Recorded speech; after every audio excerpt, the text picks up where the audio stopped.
পারবা না? উস্তাদের জন্য দোয়া করবা, যে উস্তাদের কাছে আজকে লেখাপড়া করে, ইংলিশ পড়ো আর বাংলা পড়ো, ভূগোল পড়ো, গণিত পড়ো, যাই পড়ো, উস্তাদ কিন্তু পৃথিবীর শ্রেষ্ঠ সন্তানদের মধ্যে একজন। উস্তাদ যদিও তোমার অন্য ধর্মের হয়, উস্তাদ কিন্তু উস্তাদ। আমার নবীর উস্তাদ ছিলেন স্বয়ং আল্লাহ। কে কে? যে ব্যক্তি উস্তাদকে সম্মান করে সেজন্য আল্লাহরে সম্মান করে। অতএব উস্তাদের সম্মান করার দরকার আছে না নাই? মা বাবার সম্মান করার দরকার আছে না নাই? যুবক আমার দিক তাকা, আমি তো তোদের পাও ধরে বলে গেছি, যারা মা বাবার কাছে ভালো করে আদবের সহিত চলবি, তার জান্নাত দুনিয়ার থেকে দেখে তারপরে যাবি। এই ইলিয়াস রহমান জিহাদির বুকটা ভাইরা দেখ, এর ভিতরে 3টা নাম পাবি। 1 নাম্বার আমার আল্লাহর নাম, 2 নম্বরে নবীর নাম, 3 নম্বরে আমার জনম দক্ষিণী মার নাম। আমি জানি না আপনাদের চেয়ারম্যান সাহেব মাসুম সাহেবের বাবা মা আছে কিনা, সভাপতি সাহেবের মা বাবা আছে কিনা আমি জানি না। তার বুকে হাত দিয়ে দেখেন, আজকে সেই ইউনিয়ন সভাপতি আওয়ামী লীগের বিচার আচার করে যখন বাড়িতে যায়, এই চেয়ারম্যান সাহেব যখন বাড়িতে যায় দেখবেন তার বিবি বাচ্চা সবাই ঘুমায়, অথবা টিভি দেখতো, অথবা যে অন্য কাজে ব্যস্ত। একজন মাত্র দরদি শুধু তার কাজে ব্যস্ত, সে হল তার মা। আমার মাসুম কখন বাসায় আসবে?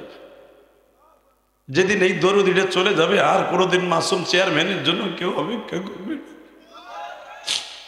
ইলিয়াসের বাড়িতে যায় বাবা, কেউ আবার বলে না ইলিয়াস শীতের পিঠা খাইছো?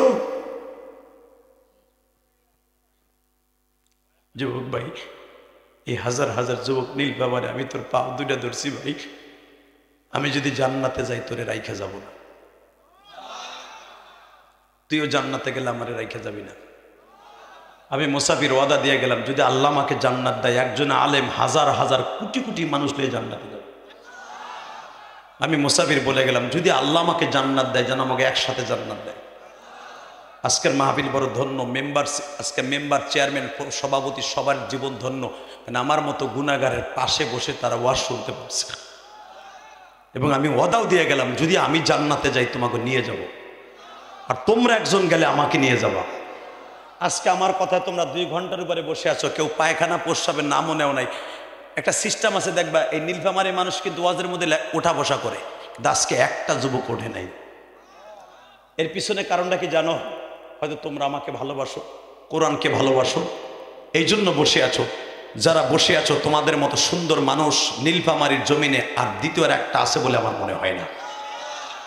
অতএব তোমাদের সাথে ওয়াদা দিলাম, তোমরা আমার সাথে ওয়াদা দিবা, 30টা সেকেন্ডে শুধু তোমার আমি বন্ধু বানায় যাব। আমি 2011 সালে যখন আমার বাবাকে নিয়ে হজ করি, আলহামদুলিল্লাহ বলেন, আল্লাহ আমাকে 17 বার হজ করাইছে, 17 বার। আমি সেই ইলিয়াস, আমার জীবনের প্রথম 2004 সালে যখন হজে যাই, মাত্র 88,000 টাকা দিয়ে হজ করছে জীবনে প্রথম। আর এই যে গতবার করলাম, 2023 সালে করলাম, তখন লাগছে 5.5 লাখ। কোথায় 88,000 আর এখন কত? 5.5 লাখ। যুবক ভাই বিশ্বাস কর, এই যে রমজানে আবার চলে যাব মক্কা মদিনায়, বছরে 2-3 বার আমি মক্কা মদিনায় থাকি, কারণ আমার মাল্টিপল ভিসা, যে কোনো মাসে যে কোনো মুহূর্তে আমি চলে যেতে পারি মক্কা মদিনায়। শুধু বিমান ভাড়াটা যাব, চলে যাব। শুধু আমি তোদের 2টা পাও ধরছি ভাই, আমি মক্কা মদিনায় যাই এই রমজানে তোদের লেগে দোয়া করবো, শুধু আমার সাথে একটা ওয়াদা দিবি, কোনোদিন মা বাবার দিকে কড়া মেজাজে তাকাইয়া মা বাবার বরদোয়াটা নিবি না। মার দিক তাকাইয়া কবুল হজের সওয়াব নিবি, বাবার দিক তাকাইয়া কবুল হজের সওয়াব নিবি। বিশ্বাস কর, পৃথিবীতে একটা মাত্র দরদি আছে যার দিক তাকাইলে একটা কবুল হজের সওয়াব, সে হলো মার বাবা।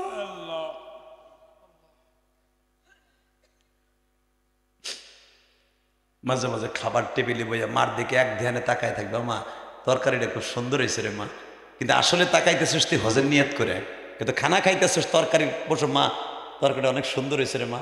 আরে ওইসে চাটাম করিস না, খাইয়া ওঠ। তোর মা যদি বলে ফেলে খাইয়া ওঠ, তুই খাচ্ছস না, তুই জান্নাতের খাবার খাইতেছস। পারবি না ভাই? পারবি না? যারা বিয়ে শাদী করছো সারা জীবন তো বউ রাত্রি খাও, মাঝে মাঝে মা রেখে, মা তুই একটা ডিম ভেজে দে না মা। আরে আমার ভাল লাগে না মা, দে না মা, তুই খালি হাত দিয়ে লাড়া সারা দে, আমি ভাইজা নেই। যদি ওই ডিমটা তোর মা নাড়াচাড়া দিয়ে তোর ভাইজা দেয় রে ভাই, আমার গোপালগঞ্জের ভাষা লাড়াচাড়া দিয়ে ভাইজা দেয়, ওই ডিম ভাজা দিয়ে তুই ভাত খাবি, তুই আমার কাছ থেকে দলিল নে, তোর পেটে কোনো অসুখ থাকবে না, তোর পেটে কোনো অসুখ থাকবে না, তোর পেটে কোনো অসুখ থাকবে না। কারণ ওই হাতটার হাত না, ওটা জান্নাতের হাত। অতএব মা বাবার সাথে ভালো ব্যবহার করার দরকার আছে না নাই? করবি ভাই, ভলান্টিয়ার ভাইরা করবি, এই যুবকরা করবি, করবি তো ইনশাল্লাহ। 30টা সেকেন্ডে 2011 সালে যখন আমার বাবা আমার সাথে চেয়ারম্যান সাহেব, কাবা ঘরের সামনে একটা জায়গা আছে যেখানে দাঁড়ায় জিবরাইল ইমামতি শিখাইছে, এখানে মুসাল্লায় নবী বলে এই জায়গাটা ডাইরেক্ট দোয়া কবুল হয়। কাবা ঘরের সব জায়গায় দোয়া কবুল হয়, কিন্তু মেন 5টা জায়গা আছে, তার ভিতরে মুসাল্লায় নবী মুলতাজেমের ডাইন পাশে, যেখানে আমার নবী ইমামতি করছে, যেখানে আমার নবীরে গলা চিপকা ধরছে আবু জেহেল, এই জায়গাটা অনেক দামি। এখানে দাঁড়ায় আমার নবী নামাজ পড়াইছে, ওইখানে আমার আব্বারে দাঁড় করাইছে 2011 সালে। দাঁড় করাইয়া খুব কষ্ট করে, কারণ ওইখানে দাঁড়ানো খুব কষ্টের ব্যাপার, উনি যখন হজ করছে উনি জানে, ওইখানে দাঁড়াই থাকা, টিকা থাকা, যত বড়ই বাহাদুর হোক ওইখানে দাঁড়ায় টিকা থাকা খুব বাহাদুরির ব্যাপার। মানুষের এত চাপ, আমার আব্বারে বুকের মধ্যে চাইপা ধরে, বুকের মধ্যে চাইপা ধরে বলছে, আব্বা আমি 2টা জিনিস আপনার কাছে চাই, আমরা তো আর 2 দিন পরে আরাফার মাঠে চলে যাব, আরাফার মাঠে সব হাজির দোয়া কবুল হবে, আমি চাই না আমার দোয়া ফেরত আসুক। আব্বা বলে তুমি কি চাও? আব্বা এই জায়গা দোয়া করলেই কবুল। আমার আব্বা বলে কি চাও? আমি বললাম আব্বা এই বুকের মধ্যে কাঁধে কাঁধ দিয়ে বললাম তুমি আমারে মাফ করে দাও। এ নীলফামারীর যুবক ভাইরে রে, ওই জায়গাটা তুই এমনি দোয়া কবুল হয়, মানুষের দিল নরম থাকে। আমি যখন বললাম আব্বা তুমি আমারে মাফ করে দিবা, 1টা সেকেন্ডও দেরি করে নাই আমার বাবা আমারে বুকে নিয়ে বলে আল্লাহ আমার ইলিয়াসকে আমি মাফ করে দিলাম। আবার ইলিয়াস যত মাহফিলে যাবে যুবকদের চোখ দিয়ে পানি ফেলাইবা, এই যে তোদের চোখ দিয়ে যে পানি পড়ে এটা আমার নিজের এলেমের বাহাদুরি না, ক্রেডিট না, এটা আমার বাবার দোয়া।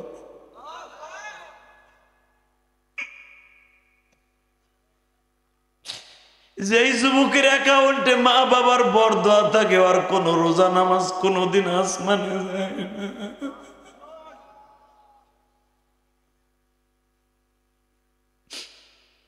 আল্লাহ আমার যুবক ভাইরা কান্দে, যাদের বাবা নাই মা নাই, যাদের বাবা মা আছে নেক দোয়ার জন্য কাঁদি। আল্লাহ যারা কাঁদবে তাদেরকে তুমি মাফ করে দিবা গো আল্লাহ। আমার বাবা আমারে বুকে নিয়ে দোয়া করলো, যুবক আমি তো লক্ষ লক্ষ হাজির সামনে বাবারে বুকে নিয়ে মাপ চাইছি। আমার বন্ধু কে কে হই ভাই মাস ভাই আমারে দেখায় দিবা, জীবনে যদি জান্নাতে যাই তুই আমার সঙ্গী হবি। যুবক এই ময়দানের মধ্যে কোন কোন যুবক আছো যাদের বাপ এই মাঠের মধ্যে বসে আছে, 2 বাপ বেটা একসাথে বসে ওয়াজ শুনতেছো, এই গুনাহগার ইলিয়াসুর রহমান জেহাদির কোন কোন যুবক আছো দাঁড়াও তো, কার কার বাবাই মাঠে আছে দাঁড়াও তো, হুজুর আমার আব্বাই মাঠে আছে দাঁড়াও, কার কার বাবাই মাঠে। একটা উঠবি না বলে দিছে, এই যে ছেলেগুলা দাঁড়াইছে বাপগুলা দাঁড়াইতে বলছি, বাবাগুলো দাঁড়ান, বাপগুলো দাঁড়ান, এ বাবাগুলা কই দাঁড়ান না কেন? আপনার ছেলে দাঁড়াইছে আপনি দেখেন না, আপনার বাপ দাঁড়ান না কেন?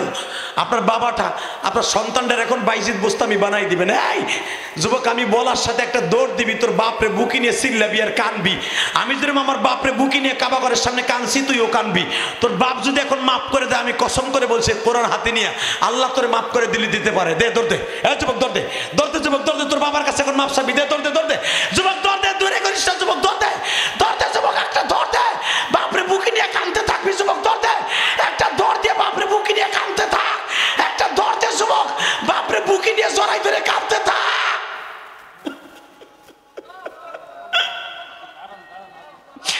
যুবক কানতে থাক, যুবক তাড়াতাড়ি কানতে থাক রে ভাই। আল্লাহ দেখো কোন বাপরে সারিসটা, বাপরে সারিসটা ভাই, বাপরে বুকি নিয়ে খালি বলতে থাক আব্বা তুমি আমার বাপ করে দাও, আব্বা তুমি আমার বাপ করে দাও।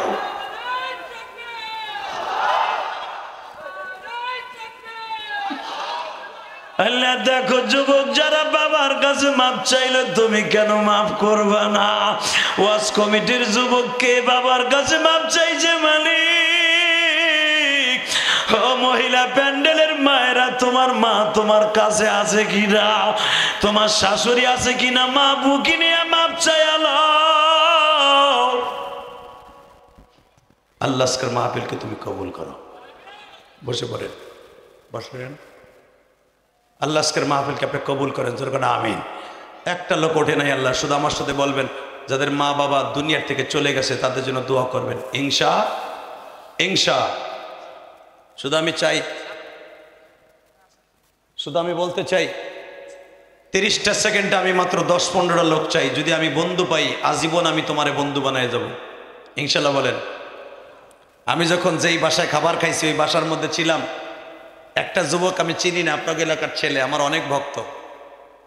ওখানে বলে ওর দোকান আছে আপনাদের এই বাজারে, বলে হুজুর আমি আপনার ওয়াজ প্রতিদিন দোকানে বয়ে বয়ে শুনি, আমার মা শুনে আর কান্দে, হুজুর আমার আব্বা নাই, আমি জানি ইউটিউবে শুনছি আপনি মসজিদ